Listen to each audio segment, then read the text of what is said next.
Hello, this is another interview. In this interview, we have a special guest. She's someone over the last 8 years.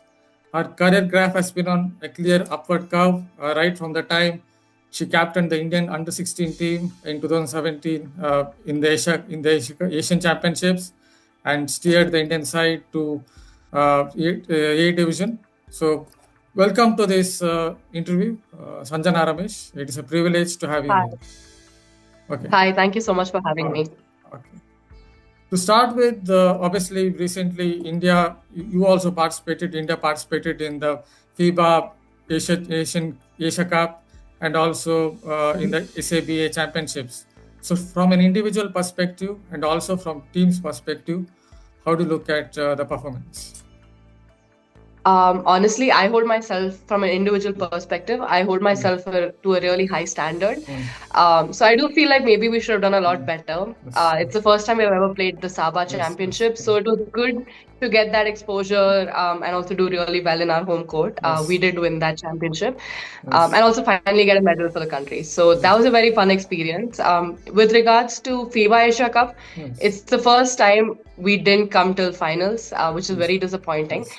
But also, we haven't played an international Mm, tournament for more than 2 years. mm, So it was a sudden exposure for us. mm. And we adjusted well in tournament, but we could have done a lot better. Even though we didn't do achieve the goal we wanted to, which was win Division B, Mm, I think we still did a lot better for not having those mm, exposure camps, exposure trips, the 2 years that we didn't get mm. to play. And we got a lot of points because Yes, it's the first time we participated in 2 years. So we yes, got up in FIBA ranking. We yes. were around 79th. Mm, I think now we're close yes. to like the 70th rank in the world. So yeah, a lot of ups and downs, Mm, but mm. as a team, we did really well. Personally, Mm. I think we could have done a lot Okay. better. If I'm not mistaken, it was a kind of a young squad because only two members from the 2021 roster were around. So, can you talk a little more about the squad, about how the Sure. players So came to? this squad is completely young. I think average age was like 23. Mm, We also were taller, I guess. yes. They looked at taller players to take for the team. Mm, So that I think lack of inexperience could have affected our performance. mm, But I also think that that's a good thing because eventually mm, in 5 years, which is what we're aiming for, we'll win Division A, do really well in Division A. And this squad, even though we're young and we're building, mm. will get there eventually. Okay. So, let us transport ourselves back to 2017. You were the captain of the Indian under 16 team in the Asian Championships. I guess you also had an injury, maybe an ankle injury or on those lines. So, can you say a little Yeah. more about the experience of playing that championship and you steered Yeah. the Indian side to A division? Yes, of course. So that championship, I had a lot of Mm, ups and downs. It's yes. the first time I've played for India, and it was Mm, a home court experience. It was in mm, Bangalore. yes. So there's a lot of high expectations from me. Mm, And it was my first India. I was also named the yes. captain of the team. So a lot of pressure and a lot Mm, of media pressure as well, mm, because I'm from Bangalore. They expected a yes. lot. Yes. So it was very disappointing. The first game I played, I twisted my Mm, ankle. And yes. actually, a week before that, I had like Yes. fractured my toe. Okay. So it was like a downfall, Mm, but then that never kept me down mm, because basketball is a team mm, sport. It's not a selfish, you can't yes. ever think Yes. selfishly Mm, and look at your own performance. So mm, when I got injured, I focused on what I can do as a captain and what I can do to mm, help my team get better, mm, which was supporting them in any way they mm, needed, talking to the new players that'll replace me mm, because since I couldn't play few of the games, mm, and also just making sure like the mm, energy and the environment was very good, mm, which it really was. mm, The stadium was packed with like mm, all fans from Bangalore, my family, my school, yes. and it was one of the best experiences Mm. I've got to witness. Okay, you obviously have to talk about receiving scholarship. You went on to play for Northern Arizona University, becoming the second Mhm. Indian to do that. So, can you Yeah. tell us a little more about how was the process like, how you got through to our listeners? Yeah. So I've always wanted to go Yes. abroad and play Mm, basketball, but it was almost impossible 2, 3 years before that. So I did a lot of research when I was 16. I tried to go. I saw this newspaper article of Yes. this girl Kavita Khulla Yes. that got first Indian woman to Mm, get a mm, scholarship. And I went to my family and I'm like, hey, I want to try yes. that. And then they would mock me. They would say, Okay. first pass 10th standard, you can't even do that. And which I did. But yeah. And I started reaching out to people who went to high school, who went to Canada, who were Mm, Indian Americans. mm, And almost everyone's opinion was it's incredibly difficult, which it really was. mm, Luckily, I got this opportunity 2 years after mm, U16 when I was 17. okay. It was the NBA Academy Women's Mm, Program. So they had like a 4-day NBA Academy mm, camp in okay. Noida. And after that, they had a 3-day BWB, which is Mm, Basketball Without Borders program. mm, So in that camp, it was mm, everything I wanted, a mm, pathway to go to US, and they gave me a blueprint of what to do, which is, mm, make sure you like mm, firstly play the best you can, do well in school. You don't have to be the yes. best, but make sure you're doing at least 70%. Mm, And then make sure you have highlights, make sure you have good relationships with mm, people. So they really just showed me the steps to get mm, there. So I immediately got in touch with all the mm, coaches that were part of that camp, and they also took a big interest in me, mm, noticed how well I was playing in camp. I also won MVP of the mm, NBA Academy and yes. BWB camp, which really put me in the spotlight with a lot of the US colleges that were Mm, recruiting. So when that happened, and I had the backing of all these coaches yes. from US, a lot of these universities started, sending me Mm, DMs, sending me emails, and it was one of the mm, best feelings ever because at like 1 in the morning, I would just see mm, like a really cool like email from mm, a top university. yes. So that's basically like how I got in touch with a lot of the college programs. Eventually, though, I did commit to Northern Arizona University Yes. because the coach is, I mean, I'm very close to her. She's Mm, really nice. And she believed in me. I had hurt my ACL and my knee. okay. So I Yeah. torn my ACL, which is Mm, a really bad thing, mm, because they've never met you in person and they yes. don't fully trust you Yes. yet. And tearing your ACL is a very bad Mm, sign as a basketball player because you don't know if you're going to come back and play the same way again. mm, But she was the only coach, mm, who spoke to me every day, and she's mm, like, I mm, believe you can come back and mm, you can still play the same way or even better. mm, And she offered me a scholarship, and I thought no better program was there for me other than Northern Arizona. okay.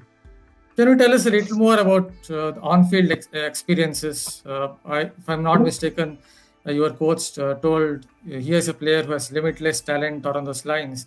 So, any fond Mhm. memory or any moment to cherish? Yeah. So I honestly, it was one of the Mm, hardest experiences I've been through. okay. 4 to 5 years of that Mm, was something that really mm, shaped me to become very tough mm, mentally, physically. The first day I went there was a grind. I realized that everyone okay. is faster than me, taller than Yes, me, yes, stronger yes, than me, yes, jumping higher than me, and I yes, was one of the best in India. So going yes. there, I got humbled Mm, day one.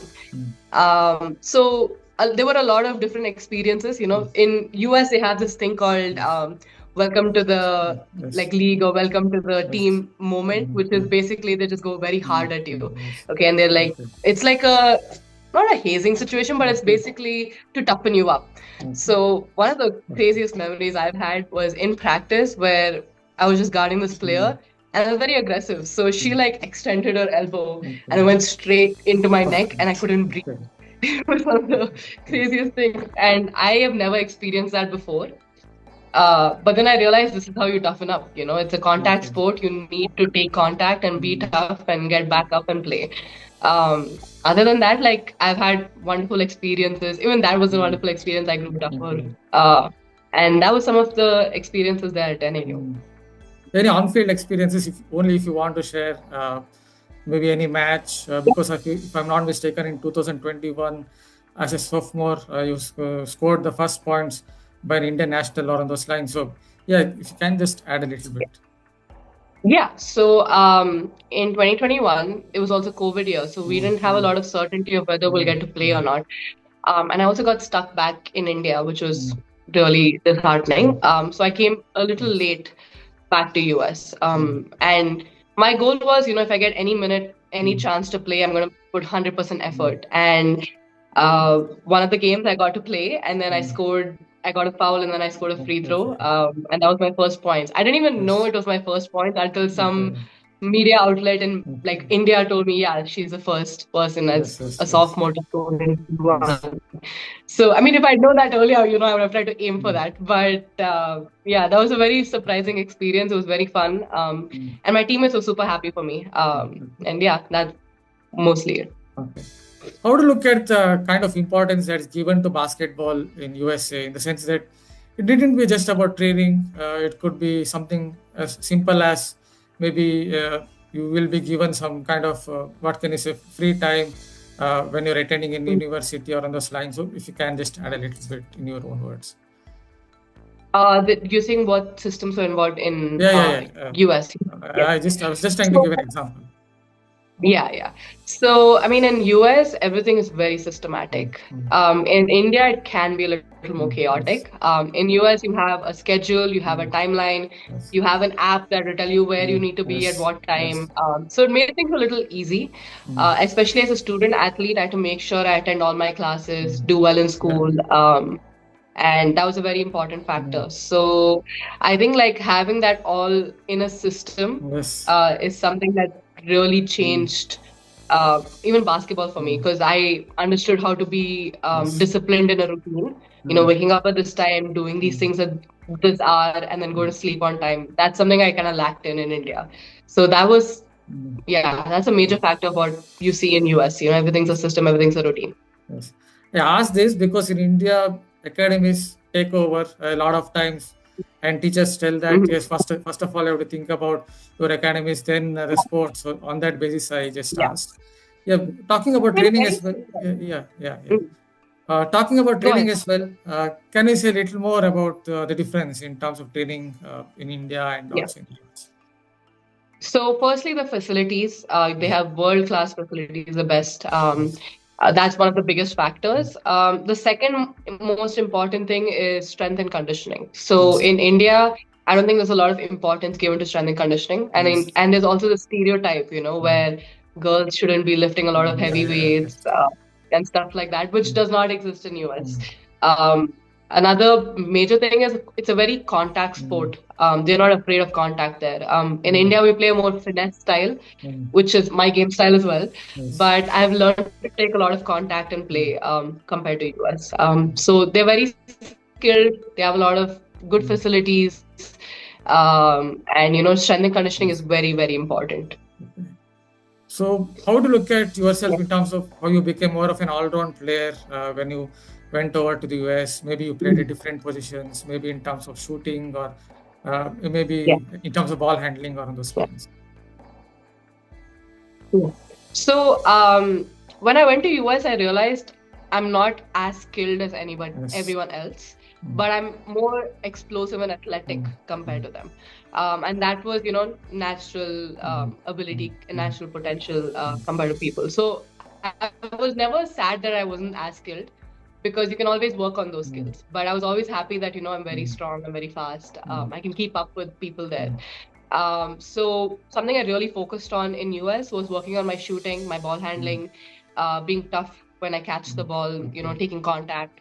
So coming back to India, like I noticed that my skills have comparatively increased to the people in India. So I became more of an all-rounder. I started, sometimes getting a rebound, pushing the ball up like a point guard, and also scoring like a small forward, and then getting my own rebound like a. So I started doing a lot of those things because my skills had really improved from playing in US. Okay, let us transport ourselves back to your childhood days. I understand your brother must have played a small role in you taking up basketball, but in your own words, can you say a little more about how you came through the ranks or any specific memories from that time? Yeah. Sorry. My bad. I'm battling a cold. No worries. Honestly, I was always a very outdoorsy person. I loved sports. I used to play football, badminton, tennis, kho, anything, any sport that was available to me, I would play it. So my brother was big in football and badminton. He used to play for the school team as well. And that was always my goal, to make it into any sport in school. And I think there were a little less sports for girls compared to boys. Yes, yes. So with the limited option that I had basketball and maybe athletics. I tried athletics for quite some time, but I mean, I was okay. But basketball was just my passion the second I started to play. There's also this funny story I tell people where I lied to my brother saying that, I started playing a sport called, it starts with a B, because badminton starts with a B and basketball starts with a B. I didn't know if you would approve me playing basketball. So I just saying, yeah, I'm playing the sport that starts with a B. And in his head, he always thought I'm in the badminton team. So a few months later, he found out like, oh, she's playing basketball. And then he told me, it's okay if you want to play basketball. There's nothing wrong with it. It's your sport. You can choose it. And then I opened up. I'm like, yeah, I play basketball, guys. I love it. It's something I really want to do. And that's how I got into the sport. So it's just I tried out for my middle school team. My coach saw something in me and he's like, yeah, you're on the team. And then from there, it just went on to where I am now. I'm asking this just on a light-hearted tone. I've heard that your brother was teasing somewhat, like you can't run, or on those lines, you can't run much, or you can't do that. Yeah, On those yeah. lines. I mean, okay, he hates that I talk about him in these interviews, hates it. So I'm going to talk more about him. He used to constantly mock me. Obviously, I didn't realize there's a huge age difference. He's 7 years older than me. So he's much faster, much stronger, but I never understood that at a young age. So when he used to mock me, I actually would take it like very personal and try to get better than him, which really pushed me ahead of my peers.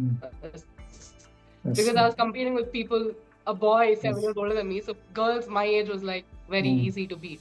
So he really did help me in a way. I think he also was trying to get me to be more competitive. So yeah, that's basically it. Want to share a little more about your family background in the sense that was there any sports person in your family or just look at that person and thought that took inspiration? Yeah, no sports person in my family. I'm actually like the black sheep of the family in a way. In terms of careers, they're all academics. So my brother did law and he's doing his PhD now. My dad is a professor. I was a professor at IIM Bangalore. And my mom was a chartered accountant but became a homemaker afterwards.